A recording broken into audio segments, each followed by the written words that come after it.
مرحبا.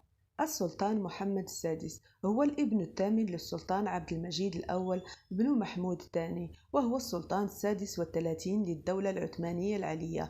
والدته هي السلطانة كليستان منيرة. ولد عام 1861 ميلادية بإسطنبول، وهو الشقيق الأصغر للسلطان عبد الحميد الثاني والسلطان محمد رشاد الخامس. عمه هو السلطان عبد العزيز الأول، يلقب أيضا بالسلطان وحيد الدين وخليفة المسلمين. توفي والداه وهو طفل صغير. ربته زوجة أبيه شاهستة هانم، ورعاه أخوه الأكبر السلطان عبد الحميد الثاني الذي كان بمثابة والده، واهتم به كثيرا. تلقى تعليما جيدا في مدارس الباب العالي في الفقه الإسلامي واللغة العربية والفارسية، كما كان مولعا بالفنون والموسيقى والخط العربي. تميزت شخصيته بالعصبية وسرعة الغضب وقلة الكلام والصرامة، وبعض التردد في اتخاذ القرارات المهمة. تولى الحكم في سن كبيرة، عن عمر 57 عاما، بعد وفاة أخيه السلطان محمد الخامس وانتحار ولي العهد يوسف عز الدين ابن السلطان عبد العزيز الأول عام 1918 ميلادية، لفترة قصيرة امتدت ل4 سنوات حتى عام 1922 ميلادية. وقد تسلم زمام الأمور في السلطنة العثمانية في أسوأ فترة عاشتها الإمبراطورية العثمانية منذ تأسيسها، منذ أزيد من 600 عام، حيث استسلمت الدولة العثمانية بعد هزيمتها في الحرب العالمية الأولى من طرف قوى الحلفاء الأوروبيين. وقد كانت أسمى غاياته حينها الحفاظ على ما تبقى من أراضي الإمبراطورية بعد احتلالها من طرف الأوروبيين، وبعد الخسائر الفادحة التي تكبدتها خلال الحرب.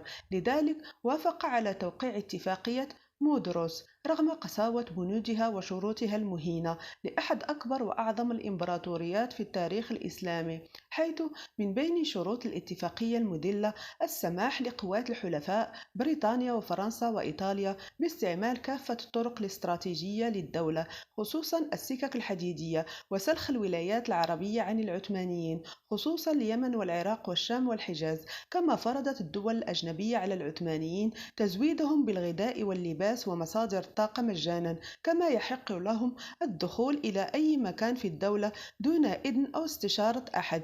في عام 1919 ميلادية كلف السلطان محمد السادس المساعد الفخري له وهو مصطفى كمال أتاتورك بتفكيك الجيوش العثمانية طبقا أيضا لمقتضيات اتفاقيات الهدنة مودروس. لكن مصطفى كمال باشا تمرد على السلطان وشكل خلايا مقاومة لاستسلام السلطان للاحتلال الأجنبي في الأناضول. تحالف السلطان مع الدول الأوروبية وخاض مواجهة شرسة ضد أتاتورك ومقاومته، انتهت بهزيمة السلطان وانتصار جيش أتاتورك، علاوة على انضمام معظم جنود وضباط جيش السلطان إلى المقاومة التي استمرت في حربها ضد الاحتلال الأجنبي. انتهت بانتصارها وانسحاب القوى الأجنبية وتحرير تركيا فيما يسمى بحرب الاستقلال.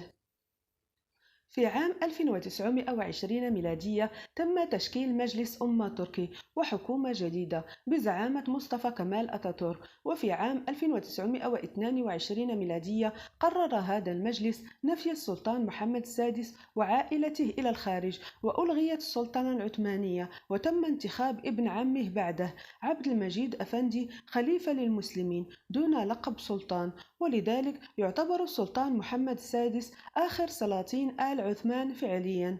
توفي السلطان محمد السادس عام 1926 ميلادية عن عمر يناهز 65 عاما في مدينة سان ريمو في منفاه بإيطاليا، وقد كان مفلسا. لذلك رفضت الحكومة الإيطالية الإفراج عن جثمانه إلا بعد تسديد ديونه من طرف ورثته، خصوصا ابنته التي باعت ما تبقى لديها من مجوهرات لتأمين المبلغ المطلوب. ودفن لاحقا في مسجد السلطان سليمان القانوني في دمشق بناء على طلبه ووصيته.